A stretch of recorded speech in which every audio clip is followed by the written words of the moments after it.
Oi, Hudson, sem problema pelo atraso.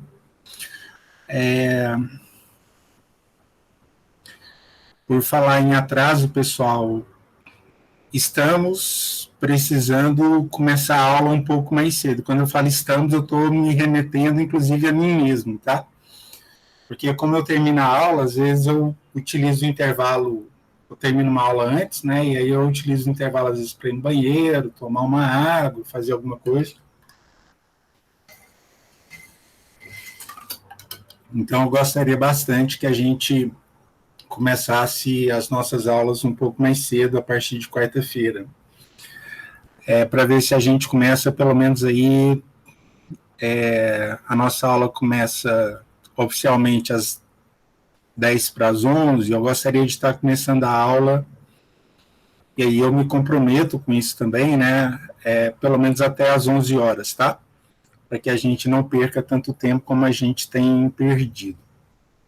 Bom, então a gente ainda continua esses próximos dias, essa semana, falando um pouco mais da questão do corpo,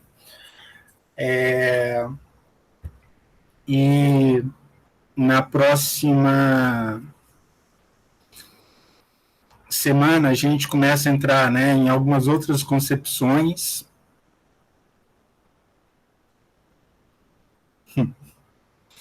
Legal, Lander. É uma boa frase, né? E hoje eu particularmente tenho muita convicção disso, né? De que eu não sei nada e que eu preciso saber ainda muita coisa, né? E cada vez que eu leio um texto, mesmo que seja um texto que eu já tenha lido, eu digo, gente, como é que eu não vi isso antes, né?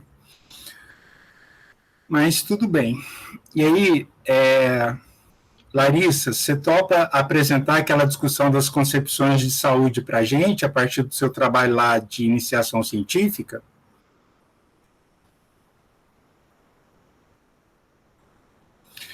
Quarta da semana que vem, que aí eu fecho direitinho os conteúdos que tem para fechar daqui até lá? Pode ser? Então tá. Então, pessoal, estou convidando Larissa para apresentar a aula sobre concepções de saúde, né, que é um dos componentes que a gente vai trabalhar aqui, porque Larissa está fazendo iniciação científica com a professora Isabel Mendes, e ela fez um trabalho fazendo esse debate, né, e ela apresentou esse trabalho ano passado na universidade, né, o relatório dela, e aí eu fiz a leitura, e é um trabalho muito interessante que eu acho que pode trazer algumas contribuições bem legais.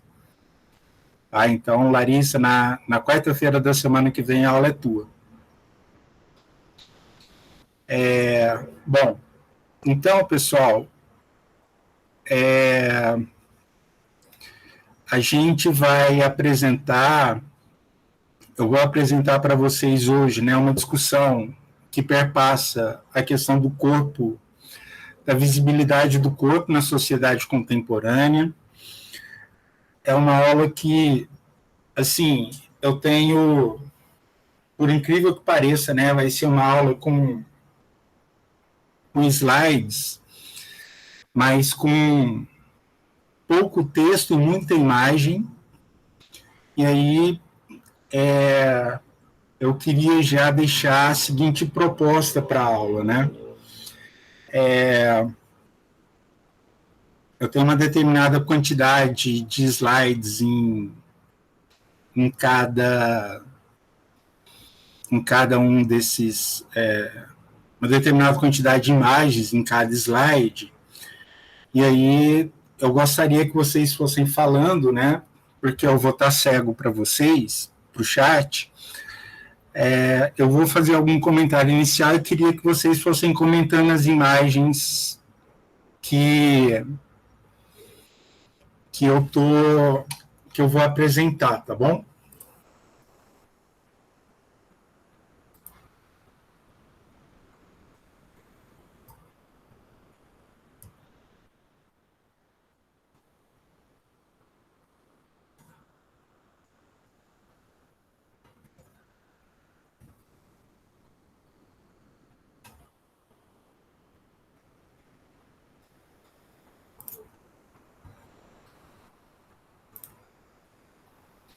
Vou compartilhar aqui.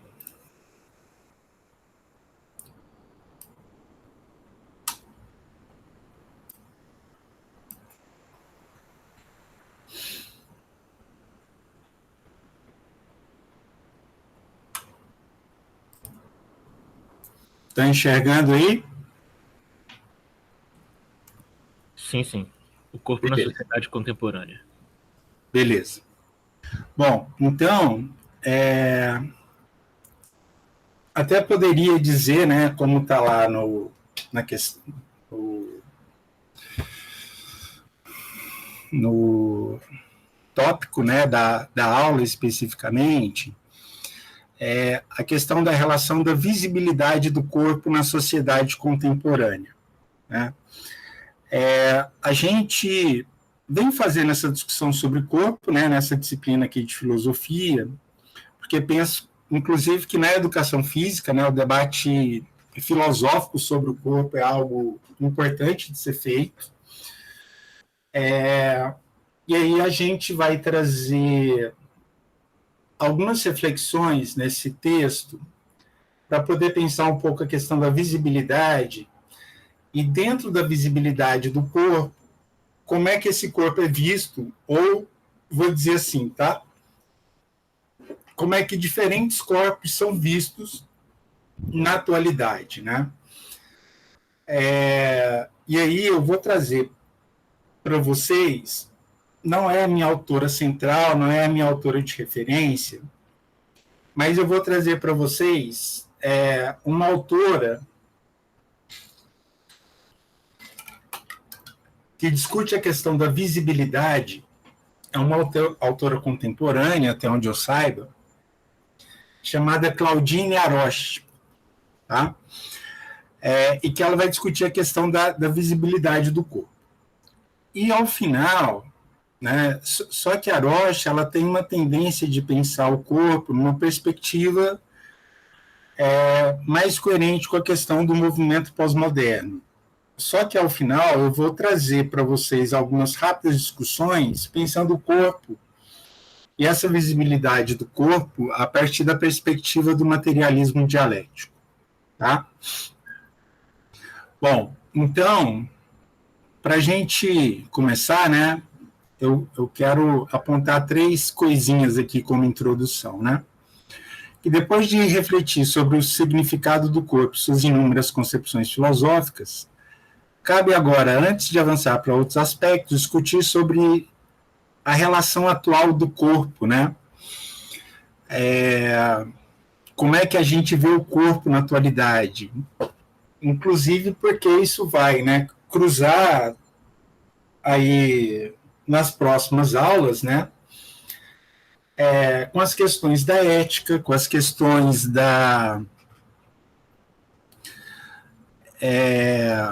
com as questões da ética, com as questões da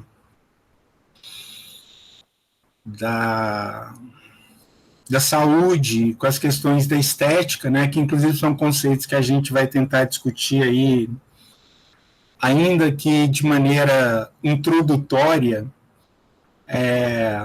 fazer um pouco dessas reflexões, né, mas para poder pensar também, né, a gente poderia pensar na história do corpo, né, como é que esse corpo era visível em diferentes momentos, mas aí pensando de maneira mais específica na contemporaneidade, como é que essas relações se estabelecem, né? Então, o corpo, como expressão material e espiritual em sua relação com a natureza historicamente social, apresenta um certo nível de visibilidade, né? E assim como pode-se olhar para o corpo na sociedade contemporânea, né? E aí eu queria, demarcando aqui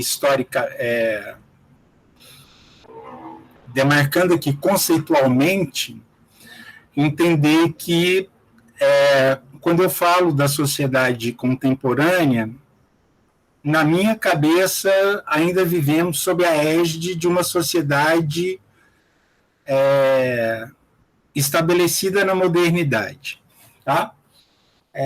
Eu não trabalho com a ideia de uma sociedade pós-moderna, né, de um movimento pós-moderno, pós-estruturalista, ou pós qualquer coisa, porque eu penso que existem aí algumas promessas que foram feitas na modernidade que ainda não foram cumpridas na sua totalidade, e que uma grande quantidade de características da sociedade moderna e que funda a sociedade moderna, entre elas, né,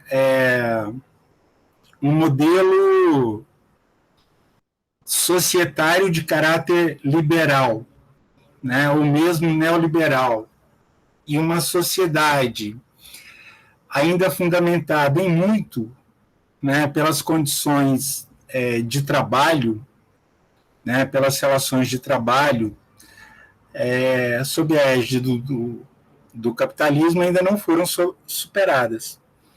Né? Então, eu entendo, né, que a gente ainda vive, né, nesse tipo de sociedade, até porque as características centrais do capitalismo, né, o funcionamento do capitalismo, ele pode ter se desenvolvido, mas ele não foi superado, e infelizmente, né, na minha humilde avaliação, né, lógico que eu não sou nenhum demiurgo, né, nenhum vidente, ainda está longe de ser superado. Tá? Então, o objetivo geral dessa aula é a gente analisar o corpo em sua visibilidade e invisibilidade, né? Essa relação dialética aí, né? Entre a visibilidade e a invisibilidade na sociedade contemporânea. Algumas pessoas colocam a visibilidade e o in antes, né? Para dar essa noção aí da contradição. Mas por causa de algumas questões pessoais, né, eu ando meio implicado com esse negócio, né, até porque eu penso que a gente tem que entender que existem corpos que são visíveis e corpos que não são visíveis. Inclusive, eu esqueci de tratar aqui uma dessas condições, mas que eu vou chamar a atenção de vocês na hora que estiver apresentando, tá? As imagens. E aí eu digo depois qual foi a visibilidade corporal ou não, né, que a gente que eu esqueci de organizar, tá? Então eu começo trabalhando aí com vocês, né, com a ideia dos corpos que são tidos como belos e saudáveis, né? Então, eu queria saber, inicialmente, como é que vocês enxergam, né, esses corpos que são dados aí como corpos belos e saudáveis, né? E aí, quando eu falo do corpo belo e saudável, eu quero que vocês prestem atenção, sobretudo nas características que esses corpos que a gente tende a entender como belos, não necessariamente o corpo do belo, né? Mas os corpos belos, que características que eles apresentam, tá? Do ponto de vista, por exemplo, da questão da cor da pele, né? Dos olhos, da cor e do tipo de cabelo, da idade aparente, né, do percentual de gordura, no desenvolvimento da massa muscular, tá? E inclusive, né, porque esse é um ponto para a gente poder pensar aí, né, se esses corpos são mesmo corpos belos e corpos saudáveis, né? E aí, né, aqui na foto tem a Graciane Barbosa e o cantor Belo, né? E do outro lado aqui tem a Paula Spínola, que parece, né, pelo que eu vi assim, muito rapidamente, é uma blogger, né, uma influencer digital, fitness. E aí no meio nós temos dois dos Vingadores, né, o Thor e o Capitão América, também conhecidos, né, como Chris Hemsworth e Chris Evans, né? Então eu queria que vocês dissessem aí, né, de como é que vocês percebem esses corpos, e se vocês enxergam esses corpos como belos e ou saudáveis, e por que belos e ou saudáveis.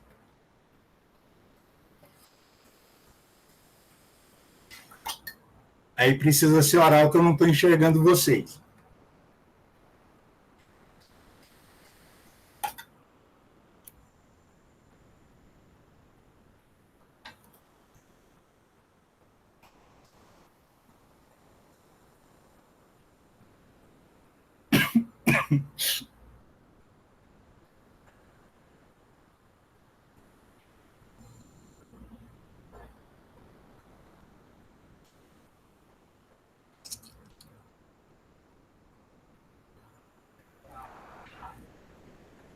Bom, professor, já que ninguém se pronunciou, eu vou começar de novo, né?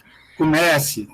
Eu tento sempre dar um tempinho para não ser aquele aluno que sabe aquela criança que levanta a mão antes do professor terminar a pergunta, né? Eu espero um pouquinho para não parecer isso. Mas enfim, essa concepção de belo ou saudável, ela é um pouco diferente de acordo com o local que a gente for, né? Mas talvez esse padrão dessas fotos talvez sejam uma imagem um pouco visada, não sei, na civilização ocidental, não sei que termo eu usaria, que eu poderia usar. Saudável não é bem a palavra. Todo mundo... Quem já parou para prestar atenção tanto em atores quanto em atletas, sabem que eles exigem mais do que deveriam do corpo, e é muito comum a gente ver atletas com lesões bem graves, com problemas físicos por causa de tamanha exigência que eles passam. Isso não vale só para atletas. Eu, por exemplo, já vi pessoas de balé, por exemplo, que possuem essa mesma questão. No caso da Graciane, vamos lá, ela não participa de competições, mas é tipo como fisiculturista, digamos assim, que seguem o mesmo padrão. E os atores, eles mudam a forma física com uma velocidade impressionante, de acordo com o papel que eles precisam fazer. Às vezes eles precisam ficar gordos, às vezes eles precisam ficar fortes, às vezes eles precisam ficar desnutridos, e entre aspas, né, desnutridos, mas é uma exigência que não é natural e pode sim geralmente causa algum tipo de dano ao físico. Então, saudável eu não considero necessariamente. Belo, eu acho que está mais próximo de ser belo do que de ser saudável.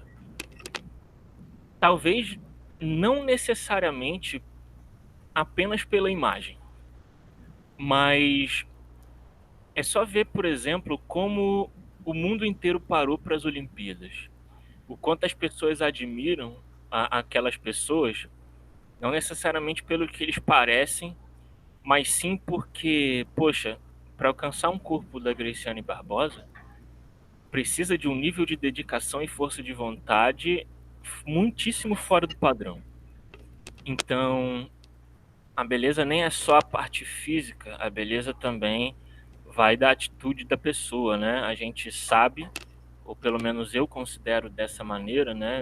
Eu não vou colocar como uma coisa geral, mas eu considero dessa maneira que é interessante ver a dedicação e força de vontade que ela empenha para conseguir o objetivo dela.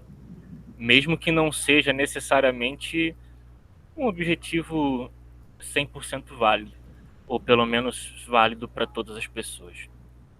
Então, talvez as pessoas olhem como belo esse tipo de coisa, como a Graciane, ou como o Arnold Schwarzenegger, que para chegar onde eles chegaram, eles precisaram de uma grande dedicação.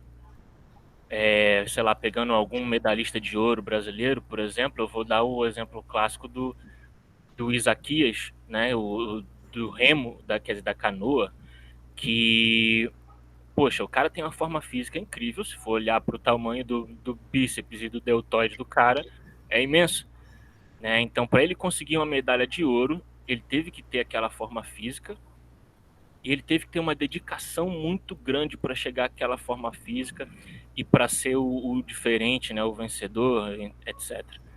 Então, eu acho que essa é uma característica que muita gente valoriza, considera belo, talvez não só pela imagem, mas por toda a trajetória que a pessoa precisa chegar até lá. Mesmo que as pessoas não parem para pensar exatamente nisso. Eu não sei, essa é a minha visão inicial em relação a essas imagens que foram mostradas aí no slide. E apesar de existirem outras coisas que são consideradas belas também.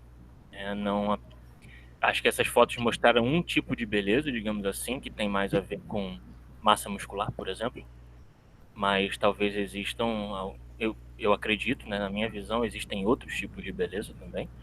Inclusive algumas que são valorizadas na mídia, mas nesse caso eu vejo dessa maneira. Acho que as pessoas veem muito por causa disso, é algo diferente, algo quase surreal para algumas pessoas. Legal. Quem mais?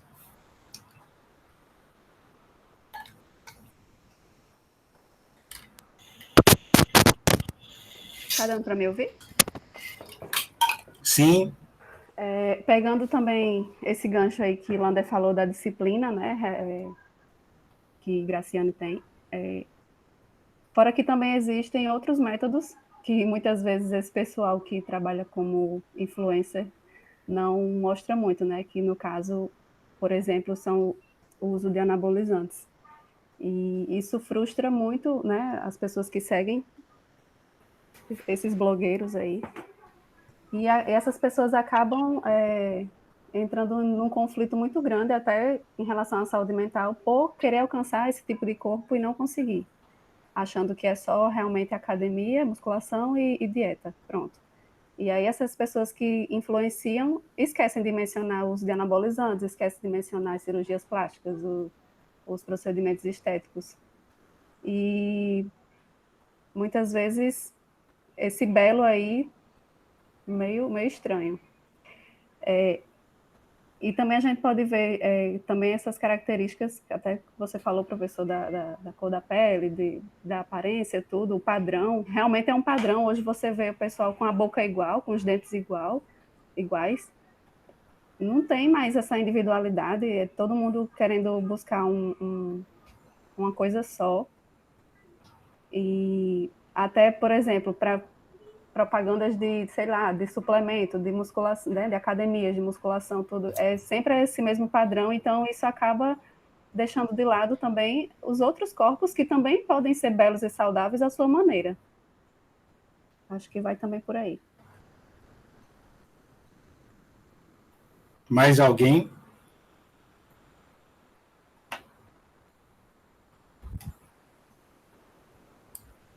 Ups.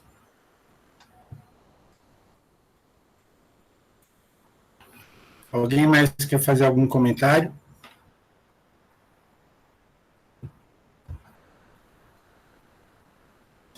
Olha só, tem uma coisa que eu quero chamar a atenção de vocês aqui em relação a esses corpos que estão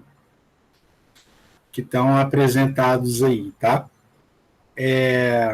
Se vocês forem olhar, né, na literatura, sobre a questão do corpo, principalmente na educação física, vários autores vão falar de um corpo que é considerado hegemonicamente belo e saudável, né? E aí esse vai ser um ponto interessante para a gente discutir e que a gente vai levar algumas aulas para poder finalizar isso, né? Porque a noção de beleza e de estética, né, e a noção de saúde, elas podem ser vistas a partir de planos, né, e de enfoques diversos, tá? Então, quando a gente olha para isso, e aí eu concordo com vocês, né, esses corpos aqui, eles não são necessariamente belos e muito menos saudáveis, né, porque, assim, quando a gente fala do anabolizante, a gente não pode esquecer que existem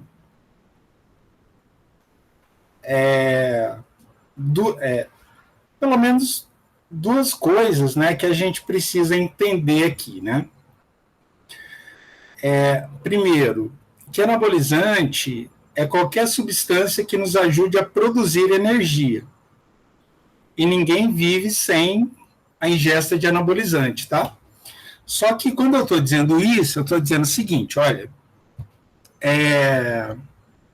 com exceção de água, que não tem nenhuma função anabolizante no nosso organismo, né, ela tem várias outras funções, né, do ponto de vista da hidratação, de manutenção de pressão arterial, de funcionamento renal e etc., né? Ela contribui nisso tudo, até mesmo na respiração e tal, mas ela não tem, a água é o único componente que a gente ingere e que não tem um componente anabolizante. Fora isso, né, tudo que faz parte da nossa alimentação, e para ficar aí no padrão brasileiro mais basiquinho, né, arroz, feijão e carne, arroz, feijão e ovo, eles já são substâncias anabolizantes, tá? Só que a gente tem também, né, isso é uma coisa muito frequente, sobremaneira na atualidade, que são os suplementos anabolizantes. São substâncias que a gente utiliza para ajudar na produção de energia ou que às vezes tem algum outro tipo de influência orgânica do ponto de vista da reposição de determinados nutrientes, né? Então, por exemplo, um suplemento anabolizante à base de creatina, ele teria a função de ajudar a produzir energia, principalmente energia rápida. Não sei se vocês viram isso, né, em fisiologia do exercício, né? Então, a fosfocreatina, ela é a primeira substância que a gente utiliza para reposição de ATP e que permite que a gente execute, né, uma atividade de alta intensidade e com um período de tempo curto, né? A última vez que eu estudei sobre isso variava em torno de 6 a 10 segundos, né? Alguns autores anteriormente chegavam a colocar até 20 segundos de predomínio. Então, a ingesta de creatina funciona como sendo um elemento que dá base para você criar a fosfocreatina para repor ATP e produzir energia, né? Só que a gente, além dos... Aí a gente tem os anabolizantes, né, à base de carboidrato, né, principalmente os hipercalóricos. A gente tem os anabolizantes à base de aminoácidos, né, que tem como função, em princípio, fazer reposição de proteínas, entre outros. E a gente tem também, né, os esteroides anabólicos, que são os anabolizantes utilizados com base no hormônio sexual masculino, né, que é a testosterona, né? E que contribui para o desenvolvimento de certas características. Além disso, né, apesar de que nesse perfil seria um anabolizante hormonal, mas não necessariamente um esteroide, que muita gente usa, tipo hormônio do crescimento, né? Então, o que a gente observa muitas vezes é que essas pessoas do mundo fitness, né? E aí nós temos alguns representantes, eles utilizam esses esteroides para poder atingir determinados padrões de corpo, né? E aí, por exemplo, se você pega o nível de definição muscular da Graciane Barbosa, né? Se comparado aqui com a Paula Espínola, ela tem um abdômen muito, muito dividido e com certeza esse abdômen não é só treino em um suplementozinho qualquer, tá? Tanto que se você pegar uma entrevista da Graciane Barbosa, até onde eu sei, né? Mais antiga e pegar uma atual, você vai perceber uma pequena diferença no timbre da voz dela, né? Que ficou um pouquinho mais grave, provavelmente pelo uso de esteroides anabólicos, né? E quando eu estava vendo aí a Seguros para essa aula, tem, né, na internet vocês acham, né? Joga lá antes e depois da Graciane Barbosa, que você pensa assim, né? Não, são pessoas diferentes, né? Professor, e recentemente ela fez uma cirurgia plástica para afinar o rosto, porque disse que a musculação fez com que o rosto dela ficasse musculoso devido ao esforço. Ainda tem gente que acredita. E na realidade isso não é pela musculação, né? Isso é em decorrência, geralmente, de uso, principalmente de hormônio do crescimento, que ele...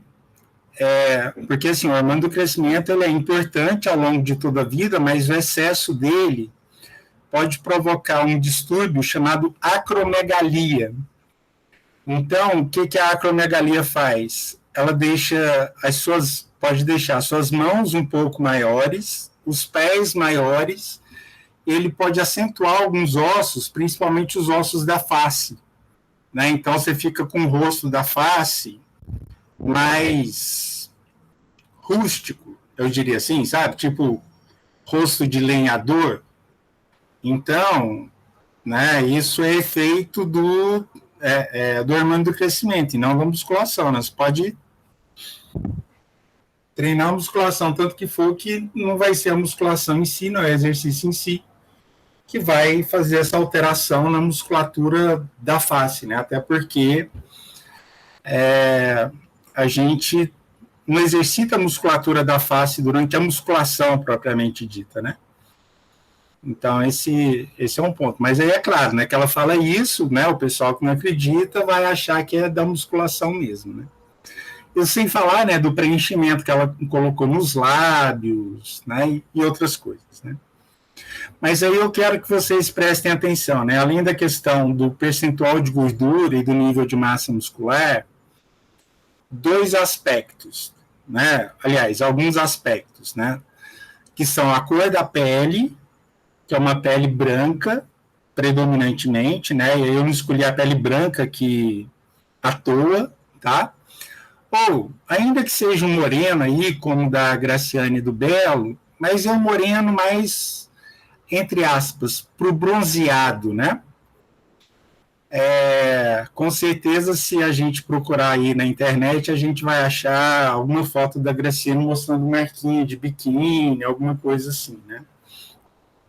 Mas eu procurei, ao máximo, não colocar fotos tão sexualizadas, né? Até porque se eu fico questionando isso o tempo inteiro, eu tenho que evitar ao máximo, né?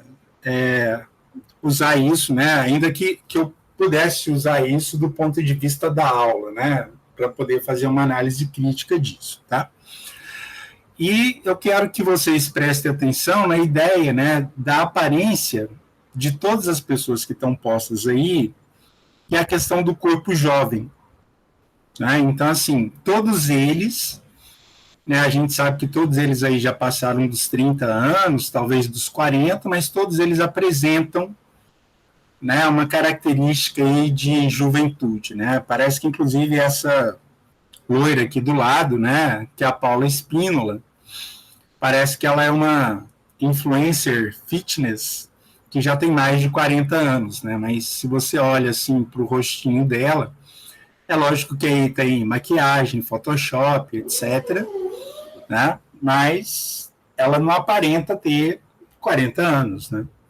Então esse é um ponto que eu quero destacar, né? E aí eu quero chamar a atenção para o seguinte, né? Esse é o corpo que a gente considera como referência de belo, né? Como eu falei para vocês e que está na literatura. Então ele é um corpo branco, né? Magro, com massa muscular desenvolvida, né? Com definição muscular. Gente, tá aparecendo uma furadeira aqui, desculpa, mas eu tenho um vizinho que ele adora furar as paredes. Qualquer hora o prédio cai de tanto que ele fura a parede. Espero que sejam em apartamentos diferentes, né? Com cabelos, né, lisos, né? E observem que até o Belo, que a gente sabe que não tem cabelo liso, está ali com o cabelinho alisado, né? E as mulheres também, né? Ainda que tenham aí algumas madeixas e alguns cachos, né? Mas uma tendência mais para o cabelo liso, né? Para tentar demonstrar um cabelo liso, muitas vezes loiro, né? Não necessariamente, mas predominantemente. Olhos claros, né? A gente observa os olhos claros aí em pelo menos 3 dessas figuras. E a foto do Belo junto com a Graciane, né? Que aponta, inclusive, para a ideia de um corpo que ele é heterossexual, né? E aí esse é um ponto importante. A gente poderia colocar aí, ainda de acordo com alguns autores, né? Um corpo cristão, de classe média, etc. Mas eu quero chamar a atenção principalmente para essas características que estão dadas aí do ponto de vista da aparência, tá? Mas aí eu quero contrastar e fazer vocês refletirem um pouco, apesar de que, né, num primeiro momento, tenham outras, sobretudo, né, que são corpos com outras características, e o primeiro é esse aqui. Antes disso, tá, uma pequena definição, né, para a gente poder pensar na questão da visibilidade, né, e aí eu trago a Arosh, a Claudine Arosh, como eu falei para vocês, não é uma das minhas referências centrais, mas que eu gosto dela para poder pensar um pouco nessa ideia dessa visibilidade. Chama Claudine Arosh, a autora, tá? E aí ela vai dizer o seguinte, né? A injunção da visibilidade contínua nas sociedades contemporâneas revela a nova condição do homem moderno. Uma condição fundamentalmente sensorial que contribui para induzir uma economia psíquica inédita vinculada ao caráter ilimitado e intrusivo das tecnologias. E aí eu queria chamar a atenção exatamente para isso, né? Para essa questão da visibilidade contínua da sociedade atual e que se intensificou de maneira muito significativa neste século, né, com o advento das tecnologias e das chamadas redes sociais, né? Então, assim, lógico, né, algumas pessoas muito mais do que outras, né, e aí não tem muito como fazer essa comparação, mas pensar a ideia da construção desses, da visibilidade dos corpos, né, e de uma exposição praticamente contínua dos corpos, né. Então, assim, para poder pegar nessa galera, né, que está nas redes sociais o tempo todo, né, quantas fotos por dia o pessoal não tira, né? Quantas fotos por dia eles não postam, né? E aí, assim, né, por exemplo, a Graciane e o Belo tiraram aquela foto ali e postaram, né? E assim, não precisa nem ter a ilusão de que eles só tiraram aquela foto ali e já postaram, né? Eles tiraram aquela foto mais umas 300, aí olharam, não, vamos postar essa aqui, que essa aqui é que tá mais legal. E aí vai e posta, né? E aí a necessidade, né, de ficar postando, inclusive para angariar o que alguns atualmente chamam de biscoito, né? Para ficar ganhando aí alguns likes, curtidas, comentários, né? Professor? Diga. Só atualizar aqui, do chat, o Hudson falou um pouco atrás aqui, ó. Vejo muito os padrões de corpos bem definidos no atletismo, pois os atletas de velocidade geralmente possuem muitos músculos. Por outro lado, os atletas de resistência são menos musculosos. Caso formos fazer uma análise, no popular, um velocista seria o padrão e o fundista seria o fora do padrão por causa dos poucos músculos. Uhum. O Hudson citou aqui. Eu escrevi, na real, eu colei alguns links de fotos de praia de décadas anteriores, principalmente dos anos 70. Eu gosto bastante de olhar essas fotos, né? Porque a praia é um local que a gente costuma ver melhor o corpo das pessoas, né? Tá menos coberto. E nós vemos um pouco nessa época como era antes de ter essa grande influência midiática, né? E aí eu destaco os dois extremos. A gente vê muito pouco essas pessoas muito musculosas nos anos 70, praticamente não vê nada. E a gente também vê muito pouco pessoas obesas, né? Muito gordas, né? Até porque as pessoas falam muito do padrão, né, de pessoa musculosa, mas também existe esse outro padrão que foi criado recentemente, né, de pessoa que consome os produtos ultraprocessados da indústria alimentícia, né? Então é um outro padrão que não é enaltecido, mas não deixa de ser um outro padrão que foi criado recentemente. E a gente não vê esses extremos. A gente vê pessoas com um corpo mais simples, né? Que seria um pouco mais natural. E eu gosto muito de analisar essas fotos de praia dos anos 70. Ou semelhante. Sabe, Lander, uma coisa que você está comentando e que eu penso que seria muito legal se a gente conseguisse fazer uma pesquisa disso,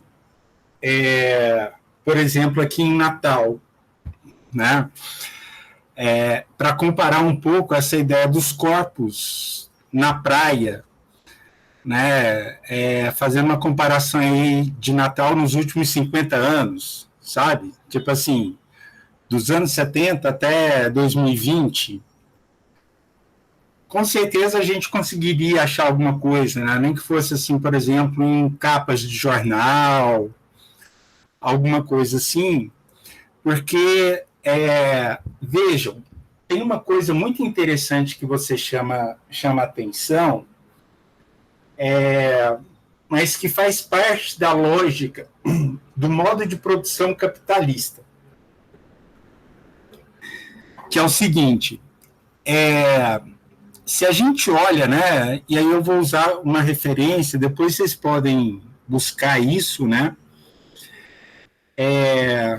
que seria uma discussão muito legal de fazer, né, algumas pessoas têm esse debate, que é a questão do corpo na arte, né.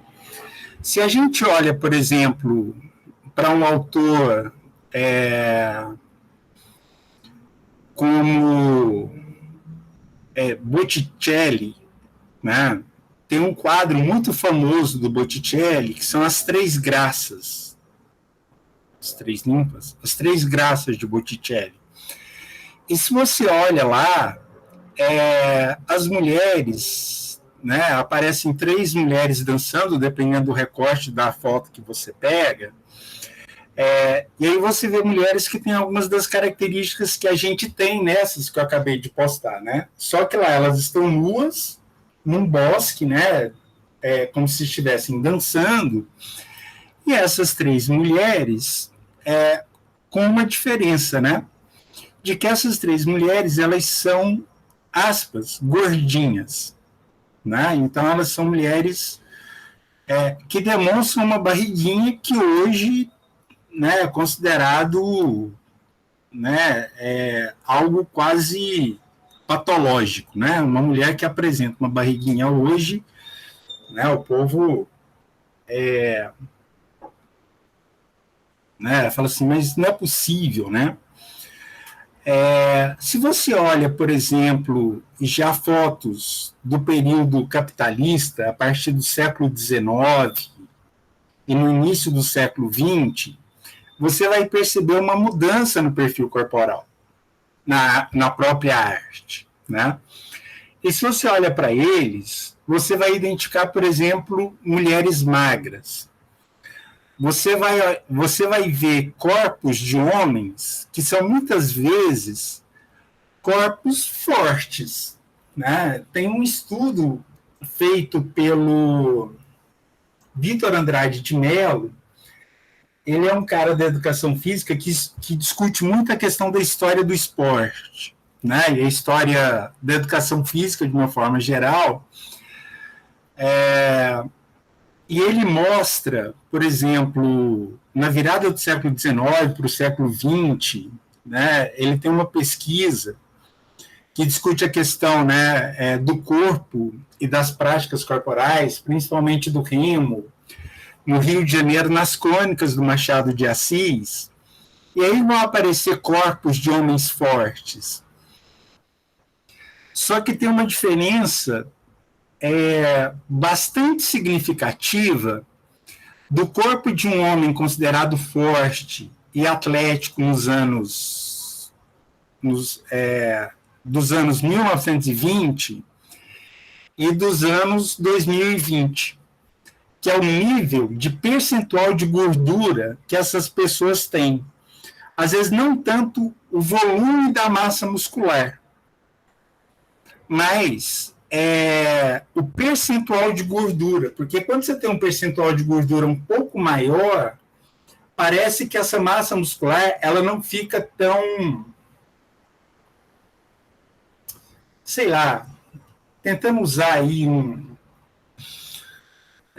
eu não sei como é que estão aí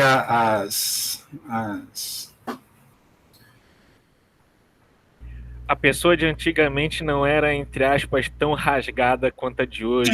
Isso. O termo rasgado Isso. é a gíria que o pessoal usa. Isso. Ele não era tão rasgado quanto é hoje. Ele não era... Um tempo atrás a galera estava usando o termo trincado também, né? Mas é isso. Antes o cara era forte, mas ele não era rasgado. Né? Hoje o cara, para dizer que é forte, o cara tem que ser rasgado. Né? Então, assim, do slide anterior, né, Graciane, o Belo e o Chris Hemsworth, que é o que faz o papel de Thor, né? Nessas fotos eles estão rasgados. Mas, por exemplo, a Paula e o Chris Evans, que é o que faz o papel de Capitão América, eles estão fortes, definidos, eles são magros, mas eles não são tão rasgados assim. Então, se a gente acompanha esse modelo de corpo, o que passou a acontecer sobremodo dos anos 1990 para cá, é que esse corpo ele foi se tornando, ele foi se rasgando cada vez mais. Né? Então, assim, a gente tem percentuais de gordura que são cada vez menores, né? Que era uma coisa que antes você só identificava nos fisiculturistas nas competições, né? E que hoje você está percebendo isso nas pessoas no seu dia a dia. Tanto que se você for olhar... me fica agora, né, até a curiosidade de qual é o percentual de gordura da Graciane Barbosa. E se esse percentual de gordura, que eu acredito que seja, né, menor do que 12%, ela provavelmente deve apresentar amenorreia, ou seja, ela não deve ter um fluxo menstrual mensal. E se tiver, é porque é a base de anticoncepcional. Se é que ela usa anticoncepcional, né? Porque, assim, para mulheres, né? Isso é muito frequente em atletas, mulheres, né? É muito frequente, principalmente em algumas modalidades, como, por exemplo, atletas de fundo, que elas tenham dificuldade em engravidar, porque como elas têm um percentual de gordura muito baixo, elas tendem a ter uma amenorreia. Então, elas percebem, se você perguntar para elas, é muito normal que elas tenham o ciclo menstrual, né, ou que a menstruação desça a cada 3 meses, 4, 5, 6 meses, né? Então, algumas passam muito tempo sem menstruar, né? O Hudson, que eu sei que tem aí um vínculo com atletismo, se ele for perguntar aí para as mulheres do atletismo que ele conhece, né? Qualquer dia, Hudson, apesar de que talvez para algumas vezes seja uma pergunta assim meio delicada, né? Mas pergunta para elas se elas têm um ciclo menstrual normal, regular, né? Porque quando a mulher tem um percentual de gordura muito baixo, tem um certo comprometimento na produção de estrógeno, que ele é a base de gordura, né? Ele é produzido a partir de gordura. Então, com a baixa quantidade de gordura, tem uma menor produção de estrógeno e isso altera o ciclo menstrual feminino. E pode gerar, inclusive, né, uma certa dificuldade de engravidar. E é por isso que é relativamente comum, né, uma coisa que às vezes que a gente descobre, né, às vezes o pessoal fala, né, eles falam assim, cara, como assim, né? Então, por exemplo, eu tenho um ex-aluno lá em Goiás que a namorada dele ficou grávida e que eles descobriram na hora que eles foram para o hospital porque ela começou a passar mal, estava sentindo desconforto, começou a ter dor na barriga e não sei o quê. Aí o médico foi lá, foi investigar e aí ela, na hora que viu, disse, olha, o problema é que seu neném está nascendo, é que neném, nem grávida, eu estou ficando, olha, né, a cabeça dele apontando aqui diz o contrário, né? Por quê? Porque algumas pessoas, algumas mulheres têm um ciclo menstrual muito irregular, principalmente as que são mais magras. Então, né, e nas mulheres atletas, às vezes elas estão fazendo algum treinamento de força, né, que implica em ganho de massa muscular, né? Então ela vai ganhando peso, que ela acha que é do treino, a menstruação dela atrasa, mas ela está acostumada com isso, e a hora que ela vê, né, o neném está nascendo, né? Não sei se foi no Pan-Americano, no Rio, em 2007, ou se foi na Olimpíada em 2014, uma levantadora de peso, né, fazendo o treinamento, né, ela tinha competição no dia seguinte, e ela começou a fazer o treinamento dela normal, tipo assim, ensaiando, né, a apresentação dela. Aí, quando ela estava fazendo a apresentação, ela começou a passar mal, e aí ela foi para o hospital e descobriu que estava para ter um bebê, né? Mas como assim, né? Bom, ela ganhou um pouco de peso por causa do treinamento, então era normal. Ela estava acostumada a não menstruar, então era normal. A barriga aumentou um pouco, mas levantador de peso, né, que disputa, por exemplo, levantamento terra, essas competições de levantamento de peso mesmo, eles nem sempre são tão magrinhos, né? Eles não são tão rasgados, né?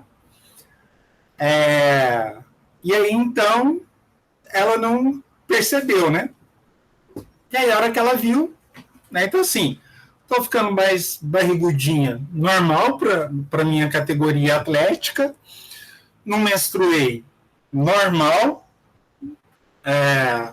pelo fato de ser atleta, ganhei peso, normal, pelo treinamento que eu faço, e aí, a hora que viu, estava nascendo, né?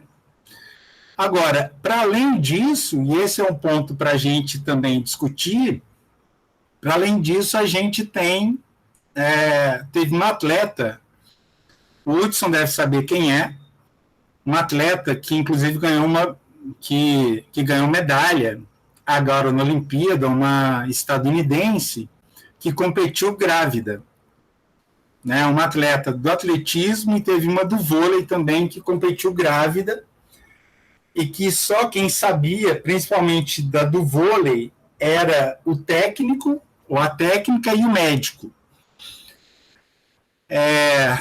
Porque a questão da gravidez para mulheres atletas, principalmente no período de competição, ainda é considerado um tabu, né? E vocês podem também, né, se quiserem, a questão do corpo do atleta, acho que isso cabe, inclusive, uma discussão, né? Que pelo horário a gente vai fechar na quarta-feira agora, que vale uma discussão para a gente poder pensar, né, o que é um corpo atleta, né? Porque o pessoal andou falando, por exemplo, da goleira da seleção brasileira, de uma das meninas do vôlei de praia, né, que estava gordinha, e que isso não é corpo de atleta, né? Um cara também do peso, mas no peso tende a ser normal, né? E aí, para poder dizer sim, né? Mas afinal, né? O que é um corpo atlético? Né? Então, esse é um ponto para poder pensar. E aí, para terminar a aula de hoje, eu vou colocar só esse próximo slide, né? Para poder pensar, então, o que é refletir sobre a beleza destes corpos, né? Que são corpos gordos, né? Com maior nível de percentual de gordura, e que são todos eles de modelos, dos chamados modelos plus size, né? Inclusive com carreiras internacionais, alguns deles, né? Ou algumas delas. E aí, para a gente poder pensar o seguinte, né? Mas ainda tem elementos aqui para a gente refletir, né? Bom, essas pessoas, elas estão fugindo, né? Aí das mulheres, por exemplo, elas estão fugindo do percentual de gordura de uma mulher magra, né? Mas elas têm outras características das mulheres belas, né? Demonstram um determinado nível de juventude, demonstram olhos claros, peles brancas, né? Aí, assim, eu não achei, tá? De modelos, pode ser que eu não tenha procurado direito, mas eu não achei modelos plus size negras, né? Apesar de que dos modelos aqui, né, a gente tem aqui entre os homens, né, modelos plus size, né, 2 negros, né? Mas que todos eles apresentam ainda essa característica, né, de uma certa beleza, né, entre as mulheres, né, aqueles detalhes do cabelo que eu comentei para vocês, a cor dos olhos que eu comentei com vocês, da cor da pele que eu comentei, e sobretudo, né, a noção aqui entre os homens, ainda que negro, careca, mas ainda que gordo, mas com uma certa noção de juventude que aparentemente não pode faltar, né? Então, esse é um ponto para a gente poder refletir, para a gente poder pensar o seguinte, né? E aí a noção aqui é quebrar com o estereótipo, né? Nessa foto que tem as 3 modelos, né? A morena que está à esquerda aí, né, mais perto dos homens, se eu não me engano, ela chama Daniela Ruski, né? É uma das principais modelos plus size femininas. E essa que está aqui sozinha do lado direito, ou pelo menos no meu lado direito, é a Tara Lynn, né? Que são considerados modelo plus size. E eu queria chamar a atenção dessa outra modelo plus size que está aqui na foto das três, né? Que é a loira mais alta. Olha o corpo dela, né? E aí, assim, é isso que a gente chama de plus size, né? É isso que a gente chama de uma mulher, aspas, gorda, né? Então, assim, deixa eu ver se eu consigo fazer um negócio aqui. Vocês conseguem ver minha setinha aqui? Sim. Essa mulher aqui, né, que eu tô com a setinha em cima dela, com essa barriga, né, ups, isso é uma mulher gorda? Isso é uma mulher plus size? Né? E aí tem uma coisa para a gente pensar, né?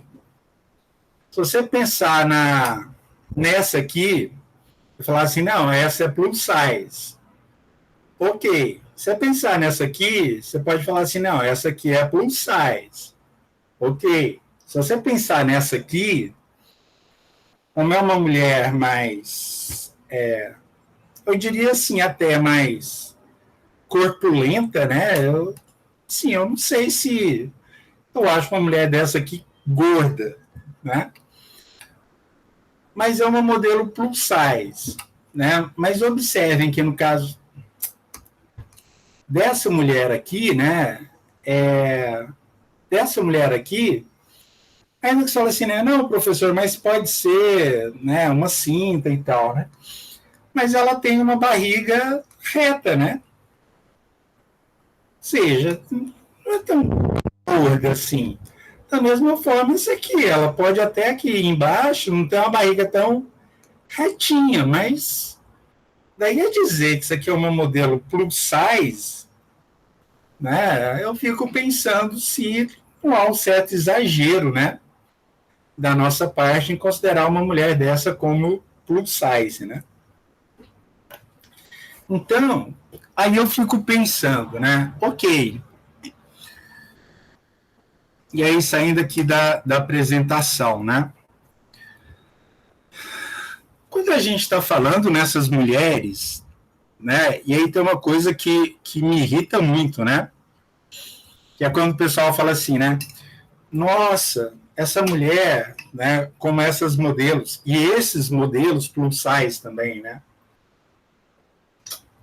Não só das mulheres, mas também dos homens, né? Fazendo um exercício aqui de sair do meu machismo e de respirar fundo e dizer que também tem homem bonito, né? Que não sou só eu. Que é uma dificuldade grande, né? Porque eu venho de uma família machista, numa sociedade machista, e nesse padrão de sociedade, o único homem que a gente acha bonito somos nós mesmos. E no máximo seu pai, seu irmão e com ressalvas, né? Então dizer que o Chris Hemsworth, o Chris Evans, e que aqueles modelos, né, plus size ali da foto são bonitos, né? É um baita de um exercício, né? Porque geralmente na nossa sociedade, um homem que acha outro homem bonito é porque ele é gay, né? É porque ele é homoafetivo. E talvez para tristeza ou não de alguns aqui, né? E não há nenhum problema nisso, né? Eu não sou homoafetivo, né? Mas isso é um exercício, e é um exercício mesmo, de admitir que existem outros homens bonitos, né? Então, para a gente poder pensar nisso, né? E aí não é assim, né? Nossa, né? Acho que é Daniela Ruski mesmo, o nome da mulher. Nossa, mas a Daniela Ruski, ela tem um rosto tão bonito. Não, ela é uma mulher bonita, né? Nossa, mas a Tara Lynn tem um rosto tão bonito. Não, não é um rosto, né? Então, assim, Bom, então, com perdão do que eu vou falar aqui, né? Então, se a Tara e a Daniela são rostos bonitos, então a gente corta a cabeça da Graciane e do Bela e a gente fala que a Graciane tem bunda e peito bonito e coxa bonita, que talvez com ressalvas, né? Porque considerando o nível de muscularidade que a Graciane apresenta, talvez tenha passado do ponto de uma beleza feminina que já está, né, mais próximo talvez de um modelo masculino. Então, esses são pontos que a gente tem que refletir para a gente poder pensar nessa questão da visibilidade do corpo. E aí uma coisa que a gente vai discutir na próxima aula, né, é não só essa ideia da visibilidade do corpo magro e gordo, mas também, né, e por isso que eu trouxe Arosh, ainda que provisoriamente, para poder pensar também não só nos corpos visíveis, mas nos corpos invisíveis, né? Então, e aí para poder pensar, né, que corpos são esses e quanto que a gente vê esses corpos, né? E quando eu estou falando de ver os corpos, eu não estou falando necessariamente do corpo que está na rede social, eu estou falando do corpo que está no nosso cotidiano, do corpo que está na nossa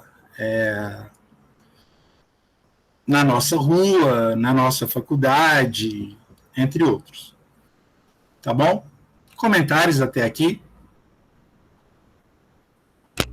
Professor, hoje o único comentário aqui é que eu dei uma olhada no Google, botei Graciane menstruação e tem uma entrevista dela que ela diz que não menstrua há 10 anos. Tá explicado.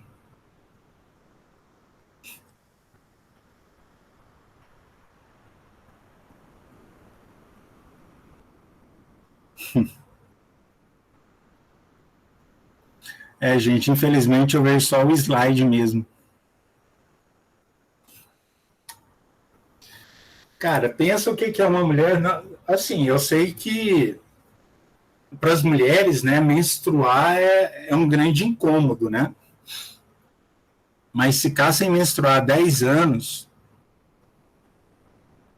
é muito maluco, né? Lógico que isso pode ser por dois motivos, né? Ou pelo uso de alguns anticoncepcionais, que a mulher não menstrua, né? Atualmente tem isso, ou pode ser pelo uso dos outros hormônios, por causa do nível de treinamento e do nível de magreza que ela tem, né? Bom, pessoal, então por hoje é só. Deixa eu ver se eu acho um negócio aqui rapidinho.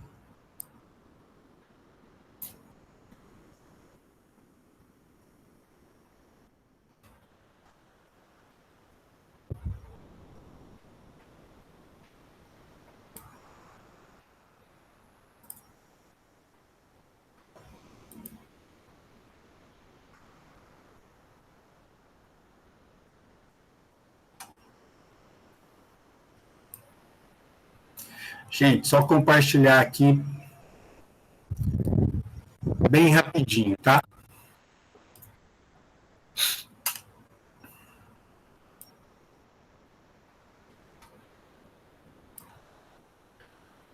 Ai, onde é que eu saio disso aqui?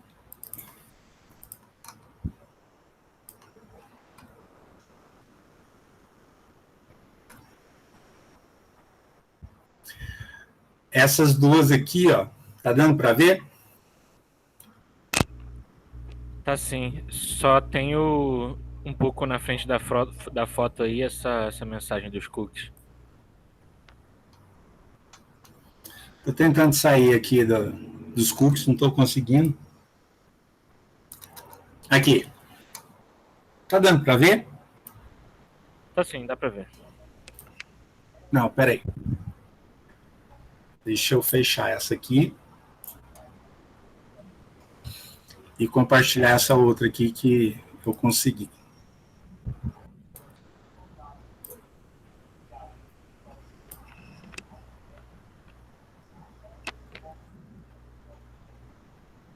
Graciane Barbosa, antes e depois.